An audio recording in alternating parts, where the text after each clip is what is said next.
स्वागत है आपका। आप देख रहे हैं 8CG और मेरा नाम है आशुतोष चंद्रा। आज हम आपके लिए हाजिर हैं एक क्लोज टेस्ट लेकर के, जो कि आने वाले बैंकिंग एग्जाम्स के लिए और दूसरे कॉम्पिटिटिव एग्जाम्स के लिए काफ़ी महत्वपूर्ण है। तो आइए शुरू करते हैं आज का सेशन। आप देख रहे हैं कि स्क्रीन दो हिस्सों में बटा हुआ है, एक ग्रीन कलर में और एक वाइट कलर में। जो ग्रीन कलर का हिस्सा है उसमें एक पैराग्राफ है, जो पैराग्राफ बेसिकली एक क्लोज टेस्ट है। आप देख सकते हैं इसमें कुछ ब्लैंक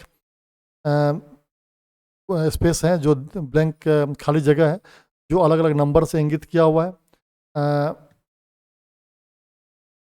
इन ब्लैंक जगहों पर आपको वर्ड भरने हैं, वर्ड सप्लाई करने हैं। वो वर्ड कहाँ से आएगा उसके लिए आपके पास ऑप्शन दिए रहेंगे, उन दिए हुए ऑप्शन में से आपको सेलेक्ट करना है।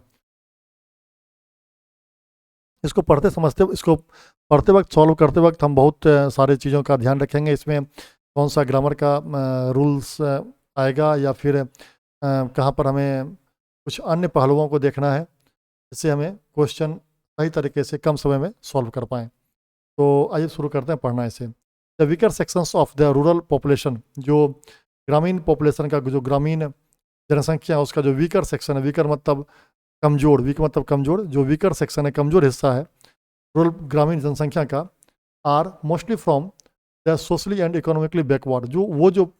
वो जो हिस्सा है वो अधिकतर कहाँ से है?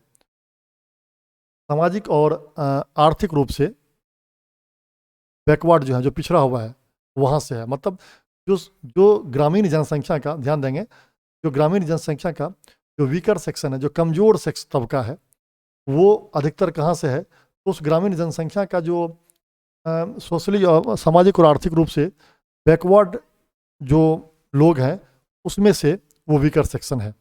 एंड, और यहाँ पर हमारे पास अगला ऑप्शन है। एक बात यहाँ ध्यान देंगे कि जब भी एंड से हम दो शब्दों को कनेक्ट करते हैं तो वो दोनों ही शब्द अक्सर आप देखेंगे दोनों इक्विवेलेंट होते हैं, दोनों सिमिलर लेवल के होते हैं, इक्विवेलेंट लेवल के होते हैं या वो सेम डायरेक्शन होते हैं। तो यहाँ भी वही होगा, क्योंकि इकोनॉमिकली बैकवर्ड एक नेगेटिव शब्द है, बैकवर्ड एक नेगेटिव शब्द है और इकोनॉमिकली बैकवर्ड है।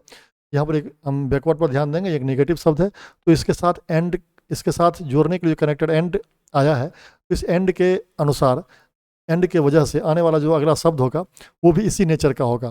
दोनों की का नेचर, दोनों की प्रकृति एक ही जैसी होगी। It means both the words which are connected by the conjunction और connector and will be of the same nature और will be of the equivalent level.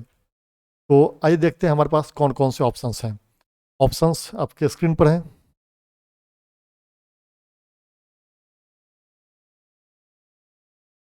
जरा हम इस ऑप्शंस के नेचर को, प्रकृति को समझते हैं। डिप्रेस्ड मतलब दलित, पिछड़ा हुआ, कुचला हुआ। डिफरेंट, रिच, प्रिविलेज्ड मतलब विशेषाधिकार, फॉरवर्ड।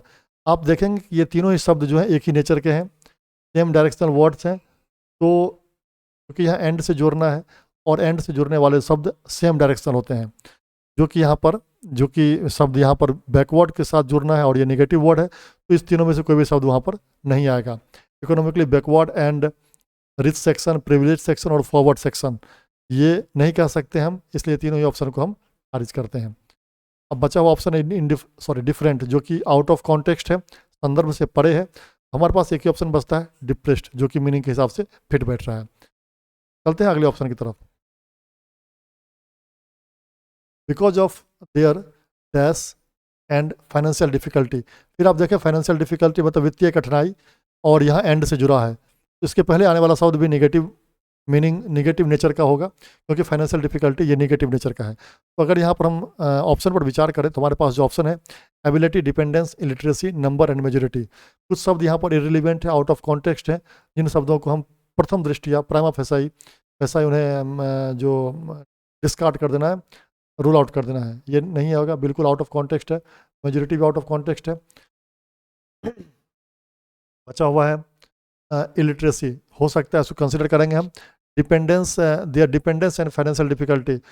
डिपेंडेंस यहाँ पर अधूरा लग रहा है, अगर इसके साथ कोई प्रीपोजिशन जुड़ा हुआ होता और ऑब्जेक्ट होता, डिपेंडेंस ऑन समथिंग या डिपेंडेंस अपॉन समथिंग, तो शायद ये कंप्लीट मीनिंग दे रहा होता। लेकिन यहाँ पर इसके अर्थ के हिसाब से डिपेंडेंस मतलब निर्भरता, बिल्कुल ही मीनिंग कंप्लीट नहीं दे रहा। बिकॉज ऑफ देयर डिपेंडेंस, अगर इसकी मीनिंग लगाने की कोशिश करें तो उनके निर्भरता और फाइनेंशियल डिफिकल्टी की वजह से, किस पर निर्भरता, ये क्लियर नहीं है, ये आउट ऑफ, ये मैं इनकम्प्लीट मीनिंग दे रहा था, इस सेंटेंस को इस वर्ड को हमने रूल आउट कर दिया। अब है एबिलिटी। एबिलिटी एक न्यूट्रल वर्ड है, ये पॉजिटिव भी हो सकता है, नेगेटिव भी हो सकता है, लेकिन यहाँ जो वर्ड हमें चाहिए वो नेगेटिव नेचर का होना चाहिए, तो हम इसे रूल आउट करते हैं। हमारे पास एक ही ऑप्शन बचा हुआ है, वो है इलिटरेसी। ये ऑप्शन हमारा हो सकता है। Because of their illiteracy. Illiteracy मतलब निरक्षरता, inability to read and inability to write, that is called illiteracy.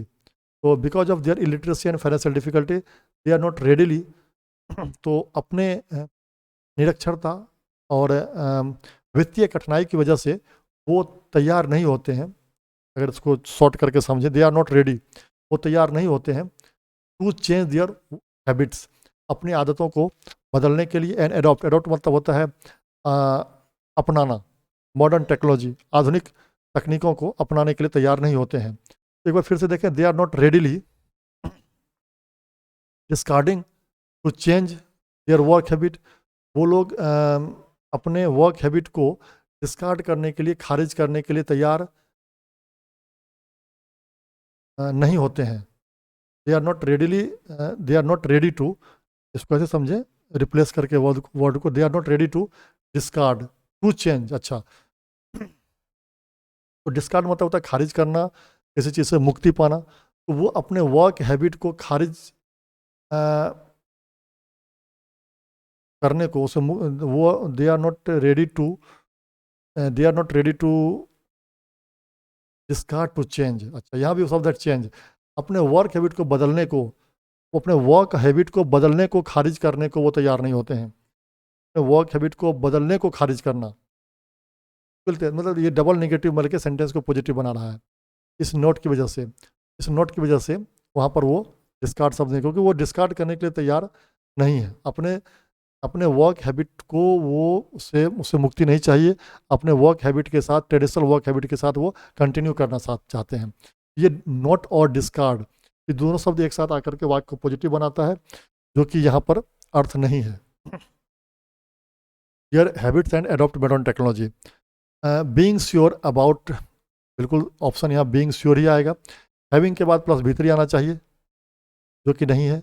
Making, अगर बात करें तो इसके यहाँ पर पॉजिटिव वर्ब के रूप में काम कर रहा है, जो कि यहाँ पर नहीं हो सकता, क्योंकि कोई ऑब्जेक्ट नहीं यहाँ पर है। Making sure about something to somebody, ऐसा कुछ भी नहीं, डबल ऑब्जेक्ट होना चाहिए अगर हम यूज करना चाहें भी इसको, तो अर्थ नहीं दे रहा है मेकिंग। क्वाइट बीइंग और not sure about traditional method, नहीं, वो लोग बिल्कुल अपने ट्रेडिशनल मेथड के बारे में श्योर हैं, इसमें कोई डाउट नहीं, दो राय नहीं है, इसलिए नॉट का यूज नहीं करेंगे। जो only option that we can use is being sure about the traditional methods, they are dash to take to. Take to का मतलब होता है स्टार्ट यूजिंग समथिंग, और to start doing something, to start using something, मतलब कुछ शुरू करना, कुछ नए चीज़ को शुरू करना। They are forced, they are reluctant. Forced मतलब होता है बाध्य करना, बाउंड, ये दोनों सिमिलर मीनिंग का दे रहा है, फोर्स्ड एंड बाउंड। रिलक्टेंट मतलब अनिच्छुक, अनविलिंग।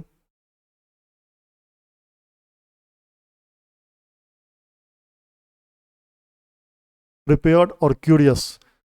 तो being sure about the traditional method, traditional अपने पारंपरिक तरीकों के बारे में वो लोग बिल्कुल श्योर हैं, होने की वजह से दे आर रिलक्टेंट, अनिच्छुक हैं टू टेक टू, बिल्कुल अनिच्छुक हैं। ये सब out of context relevant word है। वे लोग अनिच्छुक हैं टू टेक टू, मतलब टू स्टार्ट यूजिंग, मतलब वे लोग अपने ट्रेडिशनल मेथड के बारे में पूरी तरह से आश्वस्त होने की वजह से, अपने ट्रेडिशनल मेथड के बारे में पूरी तरह से बीइंग श्योर, आश्वस्त होने की वजह से वो अनिच्छुक हैं स्टार्ट यूज, प्रयोग करना, शुरू करना कोई इक्विपमेंट हो। कैसा इक्विपमेंट, तो इस ऑप्शन में हम देखते हैं फार्मिंग इक्विपमेंट के बारे में बात नहीं हो रही है, हर तरह के इक्विपमेंट की बात हो रही है। या सिर्फ फार्मिंग सेंटर में नहीं है। ट्रेडिशनल इक्विपमेंट नहीं, वो ऑलरेडी ट्रेडिशनल इक्विपमेंट यूज कर रहे हैं, तो उसको चेंज करने की जरूरत ही नहीं है। इम्प्रूव्ड इक्विपमेंट बिल्कुल हो सकता है, पावरफुल, ओल्ड नहीं, वो तो ऑलरेडी ओल्ड इक्विपमेंट यूज कर रहे हैं। ओल्ड, ट्रेडिशनल, ये सब सिमिलर मीनिंग देने वाले शब्द हैं। हमारे पास जो वर्ड बचे हुए हैं, वर्ड्स इम्प्रूव्ड और पावरफुल हैं, तो हम इम्प्रूव्ड ऑप्शन के साथ जाएंगे, ये अप्रोप्रिएट वर्ड है। To take to improved equipment and techniques which require some time to get accustomed for. जिस इम्प्रूव्ड इक्विपमेंट और टेक्निक को तो कुछ समय चाहिए अगर उससे इसके फुलेस्ट लेवल पर काम लेना है उस इक्विपमेंट से, तो फॉर इफेक्टिव वर्क जो ऑप्शन हमारे पास में होगा वो इफेक्टिव वर्क। मोनोटोनस का मतलब होता है एक रास्ता। अगर किसी चीज़ को बहुत लंबे समय तक कोई काम करते रहते हैं तो हमारे लिए वो काम एक रस हो जाता है और धीरे धीरे फिर वो जाकर के निरस्ता में कन्वर्ट हो जाता है। तो मोनोटोनस वर्ड यहाँ पर बिल्कुल ही अनफिट है, रूटीन वर्ड नहीं लग रहा है लेकिन ये होगा नहीं, एक्सेसिव नहीं, वेस्टफुल बिल्कुल भी नहीं। एक ही ऑप्शन हमारे पास बचता है वो है इफेक्टिव। पढ़ते हैं आगे। ऑप्शन हमारे पास में दिया हुआ है।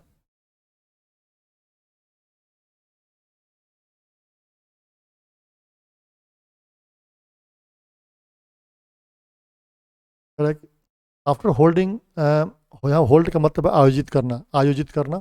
After holding A number of group meetings, कई सारे ए नंबर ऑफ अनेक कई सारे ग्रुप मीटिंग्स आयोजित करने के बाद, किसके साथ? विथ रूरल पीपल, ग्रामीण लोगों के साथ आयोजित करने के बाद 8वें नंबर पर हमारे पास विकल्प दिया हुआ है accrue, helping, enabling, belonging, referring to. ये प्रीपोजिशन टू, अब हमें देखना है किन किन शब्दों के बाद प्रीपोजिशन टू आता है। एक्रू का मतलब होता है एक्यूमुलेट करना कुछ, तो ये तो बिल्कुल ही आउट ऑफ कॉन्टेक्स्ट है। हेल्पिंग टू डिफरेंट वोकेशंस, गलत है क्योंकि हेल्पिंग के बाद डायरेक्ट ऑब्जेक्ट लेते हैं हम। इनेबलिंग फिर डायरेक्ट ऑब्जेक्ट लेते हैं। बिलोंगिंग और रेफरिंग ये दो शब्द आ रहा है, लेकिन इसमें से जो अप्रोप्रिएट है वो बिलोंगिंग होगा, क्योंकि यहाँ ये कहना चाह रहा है after holding A number of group meeting, कई सारे ग्रुप मीटिंग को होल्ड करने के बाद, आयोजित करने के बाद, किन के साथ में? विथ रूरल पीपल, ग्रामीण लोगों के साथ में आयोजित करने के बाद। बिलोंगिंग टू डिफरेंट वोकेशन, जो अलग अलग व्यवसाय, अलग अलग रोजगार से संबंधित हैं। बिलोंगिंग का मतलब है संबंध रखना, संबंधित होना। And spread over the entire country, और पूरे देश में फैले हुए हैं। वी कैन सेफली से, हम पूरी तरह से सुरक्षित ढंग से कह सकते हैं कि पर्सन्स इन द विलेजेज, गांव में जो लोग हैं, are not dash for training, are not eager for training, मतलब एगर का मतलब होता है इच्छुक।